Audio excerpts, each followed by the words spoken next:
Siya yung babaeng ibinigay sa iyo ng Diyos at ibibigay mo sa kanya ang pangako na habang buhay kang makakasama habang ikaw ay narito sa lupa. Sagot kayo? So I hope hindi na kayo hahanap ng iba. At sabi nga natin ay umayos kayo, baka sa halip na umuwi kayo sa inyong sariling tahanan ay sa kapitbahay.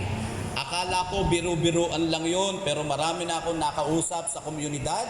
Sa halip na sa kanila umuwi ang kanilang asawang lalaki, sa kapitbahay na pauwi. Sana po wag niyong gagawin ha. Saksi kami, seryosohan po ang kasalan pong ito. Kaya ang sino man nais pumasok sa tipan ito, dapat pong mag-isip mabuti. Napag-isipan nyo na po bang mabuti ito? Habang di pa natin nako-confirm, nang may paggalang, kahinahunan at takot sa Diyos, higit sa lahat. Tandaan nyo po, gagawin nyo ito nang may takot sa Diyos. Huwag man kayong matakot sa amin, huwag kayong matakot. Nakakaya naman kay Vice Mayor, kinasal tayo sa kasalang bayan, sa mga city council, tapos maghihiwalay. Huwag na po sa amin. Sabi nga ng isang awit, kalimutan nyo na kami, pero matakot kayo sa Diyos. Higit sa lahat, sa Diyos po kayo matakot. And the reason why ginagawa po ito ng ating city government, may takot tayo sa Diyos at gusto po natin ang serbisyong meron tayo, maka-Diyos at makatao. Mahal po namin kayo. Kaya nga, nais po natin gagawin, kaya kayo magpapakasal, is mahal nyo po ang isa't isa. Okay, tanungin ko po, pwede bang magharapan kayong dalawa? Yung medyo malagkit naman. This is the first time. Sabi, matagal na po kami nagpasasama, Pastor. No, first time to. First time yung ikasal. First time nyo, mamaya hanggang dulo, first time lahat yon. Ito, first time din, bagamat ito'y ginagawa ng ating city government, pero first time mai-offer sa inyo ang kasalan bayan. Kaya lahat tayo dito, first time. Kaya gawin nyo yung tinginan first time. Parang nag-unang nagligawan kayo. Di ba? Tanungin ko po kayo, sasagot kayo ng oo o hindi. Pero wag na yung hindi, oo na lang. Ikaw, lalaki at babae, tinatanggap mo ba ang babaeng ito o lalaking ito upang maging asawa, mamuhay na magkasama ayon sa tinakda ng banal na matrimonyo? Sagot?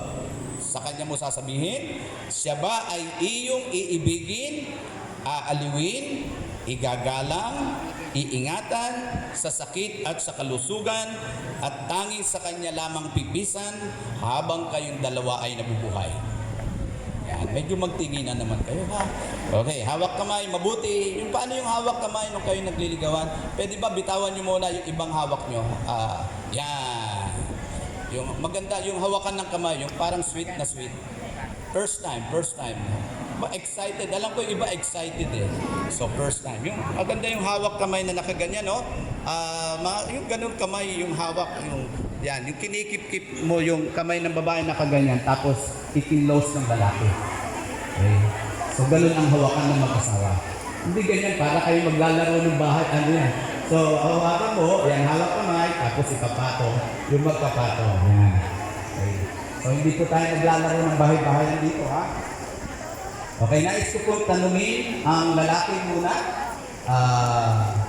At sasabihin niyo po yung pangalan ng inyong partner. Okay, sa mga lalaki, sa pangalan ng ating Panginoong Diyos, tinatanggap kita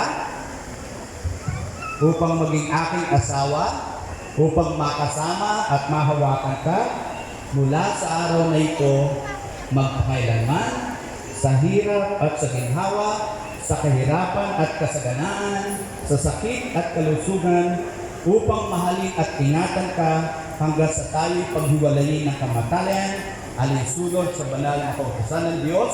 Ito ang aking taus-pusong pangako sa iyo, sa pangalan ng Ama, ng Anak, at ng Espiritu Santo. Amen. O mga babae naman, sa pangalan ng ating Panginoong Jesus, tinatanggap kita, pangalan po ng partner mo, upang maging aking asawa, upang makasama, mahawakan ka, mula sa araw na ito at magpakailanman, sa hirap at ginhawa, sa kahirapan at kasaganaan, sa sakit at kalusugan, upang mahalin at ingatan ka hanggang sa tayo'y paghiwalayin ng kamatayan, alinsunod sa kautusan ng Diyos. ito ang aking taus-pusong pangako sa iyo sa pangalan ng Ama, ng Anak, at ng Espiritu Santo. Pwede bang pakikuha niyo po yung inyong mga sisi? Hawak niyo po ba ang inyong sisi? Ang sisi po ay gawa sa ginto. Ang ibig sabihin niyan ay dalisay na pagmamahal. Pag isusuot niyo po yan, make sure hindi niyo tatanggalin. Saan man kayo pagpunta, ipakikita niyo yung kamay niyo, nasuot ang sisig, ibig sabihin, taken ka na. Okay? May nakakuha na po sa iyo.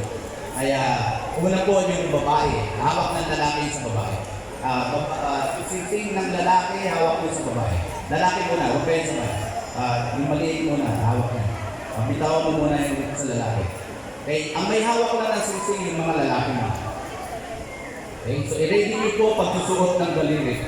Para, ayan, i-ready niyo sa daliri. Okay? So, mga lalaki muna, huwag mo muna isuot. May sasabihin pa kayo.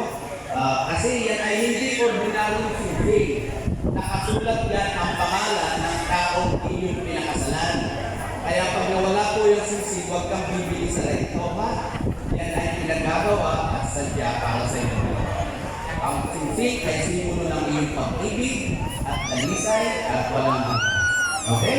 So sabihin ng mga lalaki ang pangalan ng iyong partner na babae.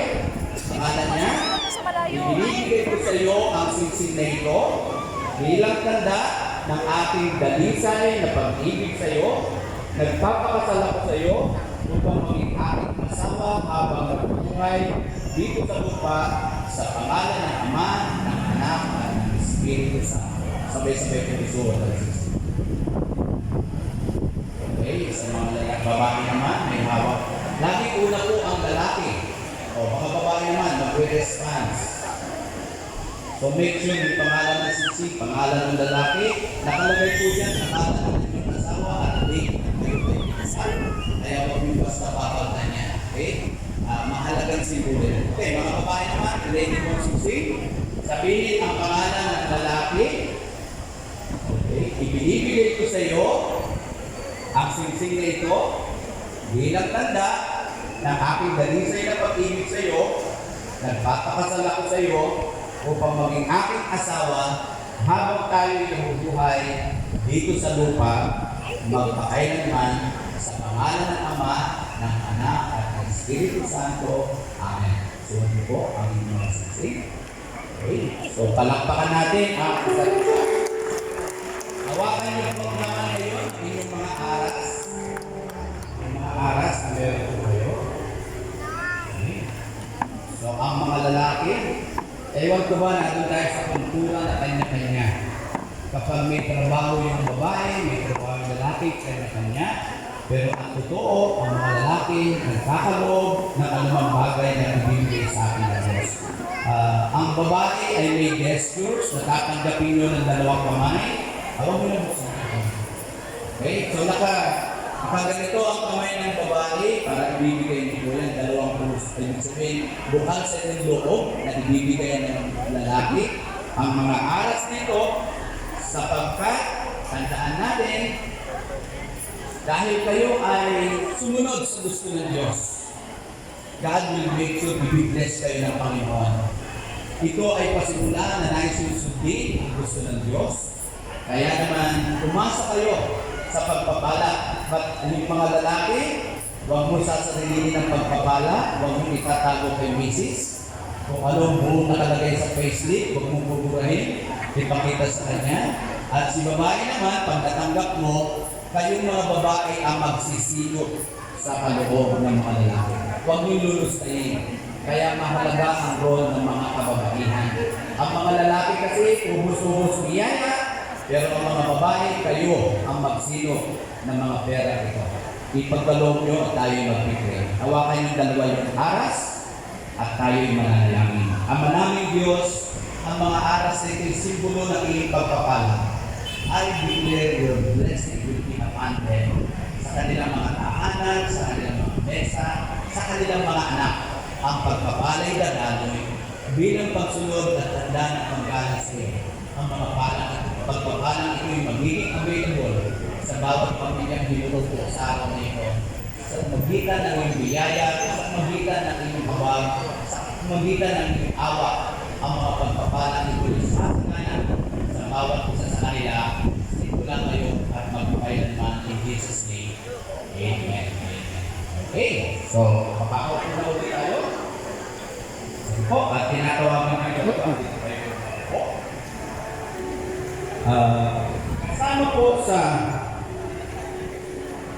Kasama sa kasalan ito, this is a covenant. Covenant ay may sumpaan at may kasamang kontrata. Okay? Kaya matibay po yung covenant. Sa Biblia, ang covenant, noon hahatiin yung hayop, pagkatapos ay iikot sila at maduduguan sila, uikot sila ng 8 beses, maduduguan sila pagkatapos sa gitna magsasalubong, magsusumpaan sila at sasabihin nila kung ano ang nangyari sa hayop, mangyari sa iyo. Ganyan po ang sumpaan natin ay mabuti. Ang sumpaan natin